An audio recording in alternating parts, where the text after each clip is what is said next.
Hello दोस्तों, कैसे हो? आई होप सब ठीक होंगे। पहले तो सभी को मेरा प्यार भरा नमस्कार। दोस्तों, एमसीआरई एग्ज़ाम 2026 के बारे में बात करेंगे। साथ बने रहना। एग्ज़ाम कब होगी, फोरम कब से स्टार्ट होंगे, किस पोस्ट पे कितना कम कंपटीशन आपको देखने को मिलेगा, और दूसरी बात, किस पोस्ट से आपको अप्लाई करना चाहिए, और टोटल कितनी पोस्टें आएंगी, उन कंप्लीट मुद्दों के बारे में बात करेंगे।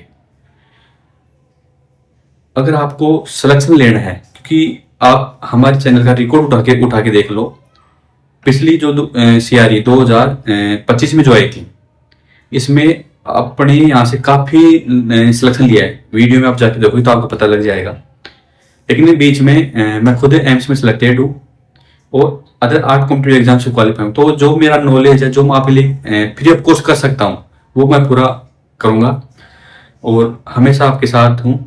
बीच में मैंने वीडियो वगैरह डालना छोड़ दिया था क्योंकि काफ़ी काम था, ड्यूटी करना, फिर और भी मैंने एक्स्ट्रा एक एग्ज़ाम थी, उसको देने के चक्कर में, क्योंकि हर कोई चाहता है कि मैं ज़्यादा से ज़्यादा आगे बढ़ूँ। तो हमारा भी ये था। एग्ज़ाम हो गई, अब फ्री है बिल्कुल आपके लिए। फुल जोश और जुनून के साथ आपके साथ लगे रहेंगे। पहले तो हम बात करें कि आपके फोरम जो स्टार्ट होंगे, मैंने पहले बताया जून के लास्ट में होंगे और वही हो रहा है। काफ़ी सब यूट्यूबर्स ने ये बोला कि जून के फर्स्ट वीक में आपके फोरम स्टार्ट हो जाएंगे, लेकिन फर्स्ट वीक आपका जाता हुआ दिख रहा है, नहीं हुआ। तो आपको सटीक जानकारी अगर चाहिए तो आप आज ही चैनल को सब्सक्राइब कर लेना, लाइक कर देना, प्यारा सा कमेंट कर देना, क्योंकि आपको सटीक जानकारी दी जाएगी। जानकारी आपको लेट हो सकता है, लेकिन जानकारी आपको सटीक दी जाएगी। दूसरी बात, कितनी पोस्ट आएंगी? पिछली बार 1300 कुछ पोस्ट थी, लेकिन अब की बार अच्छी खासी पोस्टें आपको देखने को मिलेंगी, क्योंकि चुनाव है काफी स्टेट में, अगले साल चुनाव है। तो इस वजह से आपको अच्छी खासी पोस्ट अब की बार देखने को मिलेंगी। और एम्स में वो ईएसआईसी वगैरह इसके अंडर में जो आती हैं, उनमें सुविधा पे ले रखा है बहुत से स्टाफ को। जैसे ही नया स्टाफ आ रहा है उनको हटा रहे हैं। तो मतलब काफी अच्छी खासी पोस्ट है। और सब जो हॉस्पिटल है उनसे रिकॉर्ड भी मांगा गया है कि आप में आपके हॉस्पिटल में कितने की रिक्वायरमेंट है, वो हमारे पास भेजो। तो इस हिसाब से लग रहा है कि आपको अच्छी खासी पोस्टें देखने को मिलेंगी मेडिकल लाइन। दूसरी बात करें, फोरम का मैंने बता दिया, पोस्टों के बारे में बता दिया। कंपटीशन की बात करें तो आपका जो कंपटीशन है, जो आपने डिप्लोमा कर रखा है, तो उनमें थोड़ा आपको कंपटीशन कम देखने को मिलता है। जैसे एमटीएस वगैरह है, और इनसे आप अप्लाई करोगे तो 10th पास है, तो इसमें थोड़ा भीड़ ज़्यादा होती है। बाकी डिप्लोमा वगैरह के OT की हो गया, अदर लैब वगैरह का आपने डिप्लोमा कर रखा है, नर्सिंग वगैरह कर, तो इसमें थोड़ा भीड़ कम होती है, तो कट ऑफ भी थोड़ी कम जाती है। लेकिन ऐसा नहीं है, बाकी भीड़ से अच्छा तो एम्स में आपका पैसा, मैं मानता हूँ फॉर्म भरते हो 3000 लगता है, लेकिन बेनिफिट मिलता है, इतना कंपटीशन नहीं है। तो आप जिस भी पोस्ट से आप अप्लाई करो, मैं आपको पूरे शेड्यूल के साथ पोस्ट बताऊंगा, क्या क्वालिफिकेशन है। जिस पोस्ट से आप अप्लाई करना चाहो, एक बार कमेंट में जरूर बताना कि मैं इस पोस्ट से अप्लाई करना चाहता हूँ। कोई डाउट हो तो भी आप बताना। और जो मैंने आपको सूचना दी है, उसके अलावा अगर एग्जाम की बात करें तो एग्जाम जब भी आपको नोटिफिकेशन मिलेगा उसके 1 महीने बाद आपकी एग्जाम हो जाएगी। तो एमसीआरई, इसमें सभी पोस्टों के बारे में बात करेंगे, पूरे शेड्यूल तरीके से आपको मैं बताऊंगा, और किस पोस्ट के लिए आप एलिजिबल हो, यानी मेडिकल की जितनी पोस्ट हैं उन सबके बारे में स्टेप बाय स्टेप बात करेंगे। क्या योग्यता है, क्या सिलेबस है, कितनी पोस्ट आएंगी, उन कंप्लीट मुद्दों के बारे में बात करेंगे। यानी एम्स में जो वैकेंसी आती है वो ग्रुप बी, ग्रुप सी की वैकेंसी आती है, और 2025 में भी आई थी, 2026 में भी आएगी, जो CRE 5 के नाम से आएगी।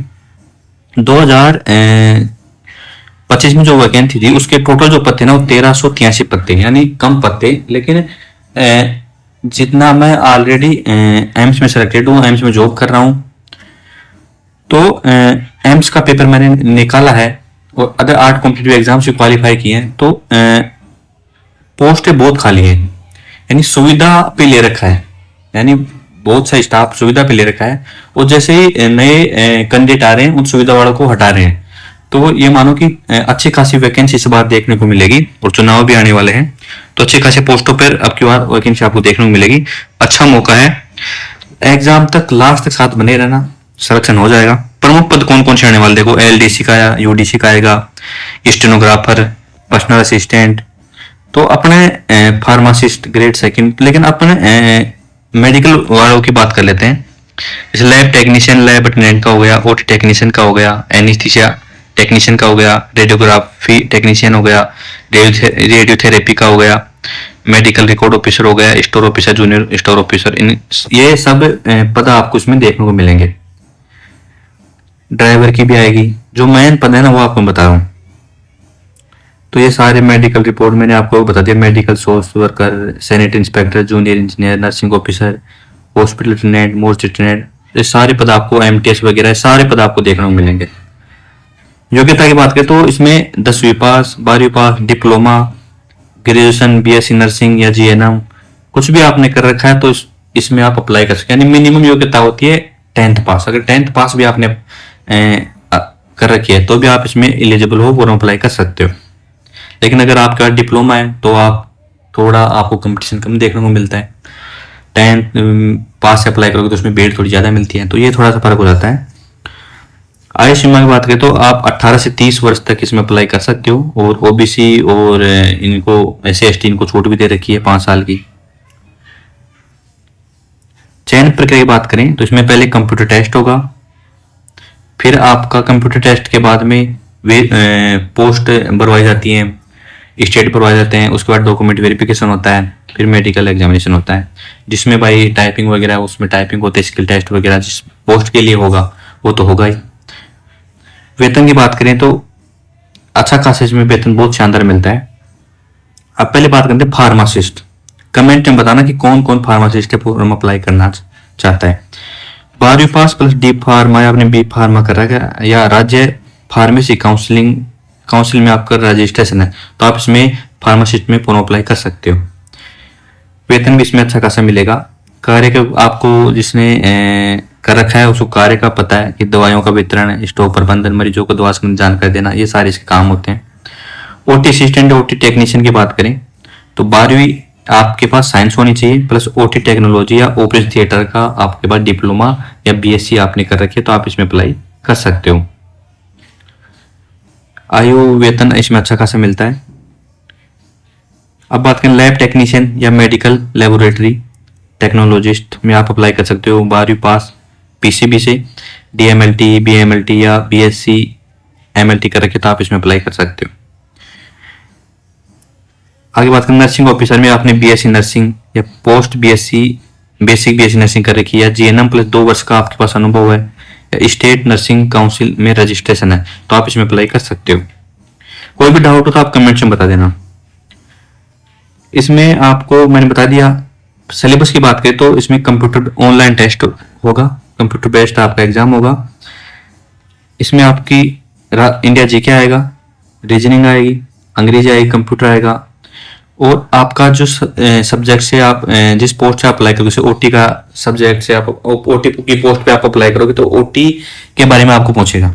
लैब से आप अप्लाई करोगे तो लैब के बारे में पूछेगा, फार्मेसी से अप्लाई करोगे तो फार्मेसी के बारे में, नर्सिंग वगैरह से अप्लाई करोगे तो नर्सिंग के बारे में पूछेगा। और आपको हर नोट्स मिल जाएंगे। जिसको भी नोट्स चाहिए या फिर कुछ भी मदद चाहिए तो आप कमेंट्स में बता देना।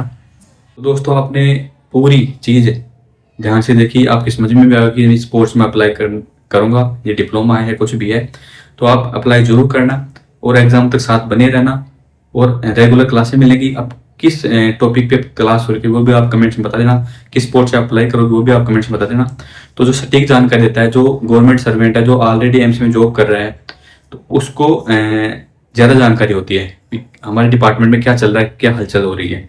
तो यूट्यूब पर जो अफवाहें फैलाई जाती हैं उन पर ध्यान देने की बजाय आप जो सटीक जानकारी दे रहा है उसको सपोर्ट करो। तो नए हैं चैनल को सब्सक्राइब कर देना, एक प्यारा सा कमेंट जरूर करना और इसे ज़्यादा से ज़्यादा शेयर करो कि जो भाई अफवाहों में फैले हुए हैं, जो 3-3 हज़ार रुपये का कोर्स ले रहे हैं और बाकी उनमें कुछ भी नहीं है, तो उन चीज़ों से बचें। क्योंकि बेरोजगार के लिए 3,000 करना भी बहुत मुश्किल होता है क्योंकि हम इस लाइन से गुजर चुके हैं।